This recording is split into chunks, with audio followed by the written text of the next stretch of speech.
So we're with our Morris Lubricants racing ambassadors. Alongside me, I've got Guy Martin, I've got Lydia Walmsley, and I've also got David Jenkins. In this particular section, we're going to be chatting about some of the support and the advice that you've had over the course of your racing careers, because without support and advice and that sort of guidance, then things can go wrong and you end up perhaps in championships that maybe weren't the best for your careers, or perhaps cost maybe a little bit more money than you were expecting. Who knows? Who knows? We'll see where this one goes.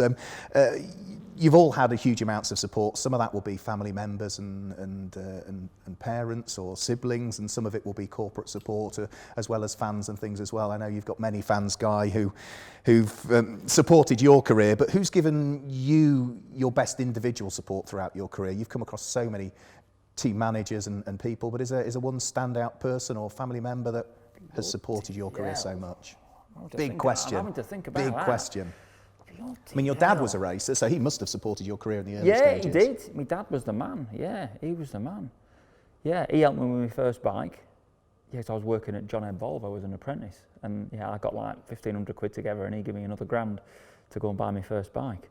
And that set the path. Yeah, he did, but then I could never, I'd spent all my money on my bike, I couldn't afford to pass my car test. So my mum used to borrow my dad's van and take me to races. So I suppose, it was a combination of them too. She used to take me to races, then I passed my test, and then I used to go with my mates, and then, I discovered road racing.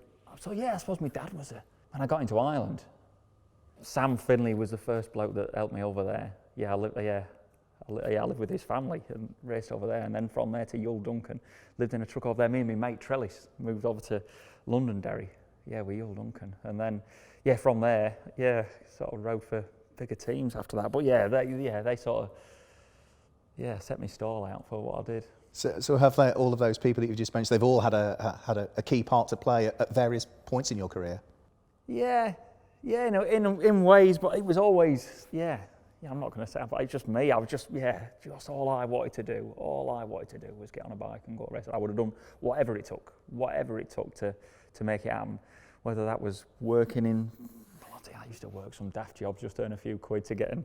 And like mates, like my mate Dobby, I lived with him for a couple of years when I moved out. He was doing the same sort of job as me, but he used to buy me old set of tyres. I've had a few mates, lads from work used to buy us sets of tyres. So it wasn't, because I think people from the outside could see how much I wanted it and what I'd do, and they just, I will buy a set of tyres, and just, no end of folks, I could buy a set of tyres, buy a tank of fuel. It was just, because I was just mad. I was mad for it. I would have done anything. Flip side of that support, what about when you've had those big accidents and when you're in the process of recuperating, huge amounts of support there? People that see you back to where you need to be, back to fitness. Because you've had a few of those. I've had a few. Like mother-in-law all the time picking me up out of the shower bottom. Like me missus now, Shazza. Bloody hell, that's when I'd spanned my son at the Ulster.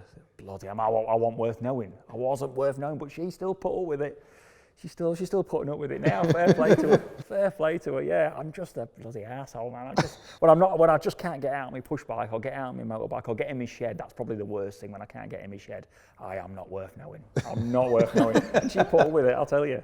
All right, so the missus gets the vote there. What about you, Lydia? You're a bit like Guy and David. You're second generation of racer in the family as well, so you've had the family support, but what other support and maybe who's the one person that stands out? Well, I'd say the standout has definitely been my parents. I started karting when I was 7, and they obviously got me into it. They've funded it for a large portion of the amount of time that I've been involved in motorsport. My dad even gave up racing himself to support me. I remember him spending a lot of time in the garage trying to get me to where I wanted to be, and I think that's brilliant. My mum always goes on about how the amount of holidays she's missed because of motorsport. They've definitely given up a lot, but my team at the moment is still quite small. It's just me, my mum and my dad, and then family friend Dave, who's practically part of the family, and my instructor Joe, who's also basically a family member now. I mean, we spend a lot of time together, and it's so small, but all of them have shaped they make it a fantastic weekend away racing. It's so fun to be around, but they're also getting me to where I want to be and making my dreams come true, really. I'm doing what I want to be doing and getting me to the places where I want to be. So without them, definitely wouldn't be wouldn't have started racing at all, let alone being where I am now. And that commitment that they show, you alluded to Joe Tanner there. You know, you're based in Ipswich. Joe lives in Scotland, yet he's your coach and he travels to every single race meeting. Yeah, it couldn't be further apart, really, could we?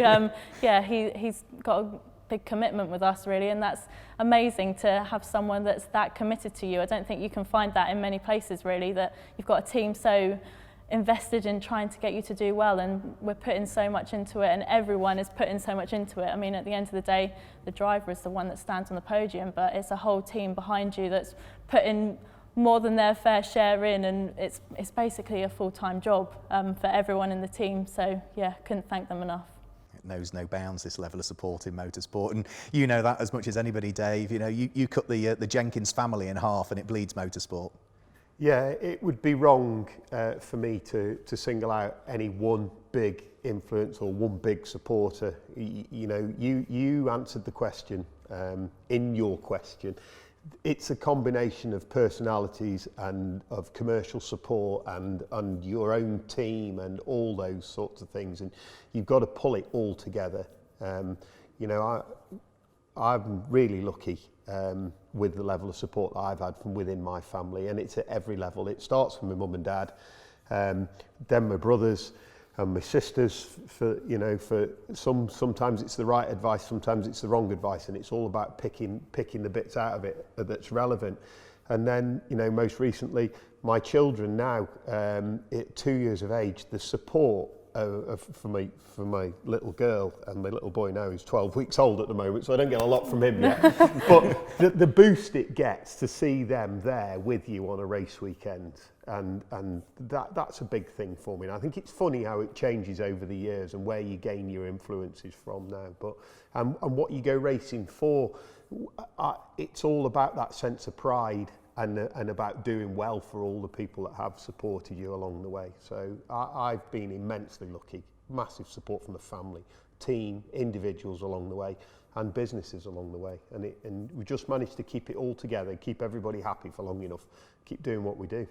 I'm going to come back down the line the same way as I've gone up, so I'm going to pose a second question to you, and then we'll work back through Lydia and Guy. There must be one little gem of advice that you've been given at some point in your career that you probably pass on to other people that are looking to get into the sport. Any idea what that might be? Yeah, never give up. In the face of adversity, never give up. I'm the youngest of 6 children, and everybody's done well in their own chosen field along the way, and we were brought up very traditionally, quite humble, and you know, you had to fight for everything. You never expected an easy ride, and more often than not you didn't get what you wanted the first time around, and you had to keep fighting harder for it again. So definitely never give up. When there's 6 of you, yeah, absolutely. I didn't realise it was 6 as well. Yeah, all big personalities. yeah. Lydia, same to you as well, you know, little gems of advice that have been passed on to you here and there. My dad always used to say, race the track rather than the people in front of you. And I think that's something that I've taken from karting at 7 years old even to now. I think if you're only racing the person in front of you, you'll only ever go as quick as them. You'll never go quicker. And I think that's a really good piece of advice, and it's something that I remember him saying at one of my first ever kart race meetings, and I still remember it now, and it's something that I'll try and pass on, because I think that's the foundation of racing, really, isn't it? Is that something that automatically clicks now when you're in the car, or do you sort of have to remind yourself almost of that? Yeah, well, a lot of the time you look at the person in front and you think, oh, they're not taking the same line as me, but it's about you and what makes you quick, not about what the person in front of you is doing. And if, you know, like I said just now, if you're only going as quick as the person in front of you, then you'll never win, will you? No, I think there's some drivers, you know, you look at some of the Formula One drivers, and what they used to do in the Friday practice sessions was go out and spin at almost every corner, because then you knew what the limit was then. You'd found the limit, and therefore you then just dial it back from that. Yes, exactly. I mean, everyone has their own limits, don't they? That's why no one ever does exactly the same lap time, because everyone's braking at a different point or turning in at a different point. You can't be exactly the same as the person in front of you or behind you, because otherwise we'd all be doing exactly the same lap time, wouldn't we? Very good advice, very good advice. And Guy, you've been given, I'm sure, stacks of advice in lots of different areas over the years.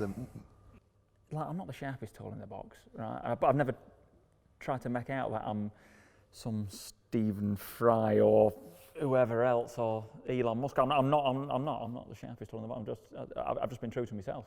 So I suppose whether it's through work or through whether it's TV programs or racing, I've just to be true to yourself. So everything I've been a bit of a dickhead at times through stuff that I've done, but I thought that was just me being me. Yeah, I've been true to myself. I've never tried to be something I'm not. And that's not going to change, is it? Well, I think if it was going to do it, it would have happened by now, wouldn't it? And like they say, you can't educate pork. They do say that, don't they? So yeah, that's me. Well, I just think, everybody is an expert in certain fields, and your engineering prowess is astonishing. Dave's a fantastic engineer. Lydia, I'm not sure in terms of engineering where you are, but I just look at some of the things that you can do that I would not have a clue where to start. Not a clue where to start. Your arms and legs, like you say, you're a lass. Your arms and legs the same as I am. So there's no reason, is there? My brain works. I can't do it. These things don't work for me. These things don't work for me. I mentioned earlier on, you're all second generation. So quick sort of question to each of you. Just your dad in the same race, who'd win? You'd do him, would you? All respect and all, I'd smoke him, Would he say the same? Would he say the same? He'd do that to you as well? No, we'll see. We'll see. We'll see. Yeah, people will be in the play. Yeah. Lydia, your dad raced as well. You and him in the same race, same equipment. Well, my dad was an oval racer through and through, so we're a little bit different. I think on the circuits, I'd like to think I'd give him a run for his money. He's getting a bit old now, so I think I've got age on my side. So. Yeah, but definitely a tough competitor. He'd beat you through the left-handers then if it was an oval race. Yeah, You'd get him on the right-handers, would you? Yeah. He doesn't know how to turn right. And Dave, you mentioned previously your father was a truck racer, Tony. Different era of truck racing, but assuming that he's in really good health and he's able to be in the same equipment as you. Go on. I don't think the race would ever happen. I think he'd be too busy talking too good a race and telling us how difficult it used to be back in the day. It wasn't like this, I never had all these mod cons. So I think the excuses had come in too thick and fast for the race to ever actually manifest itself. What a surprise that the three motorsport people in front of us have all got the confidence to know that they would beat Dad as well. So fantastic to hear from our Morris Lubricants racing ambassadors here. Keep an eye on our website and social media. There's more information and more interviews coming up very shortly.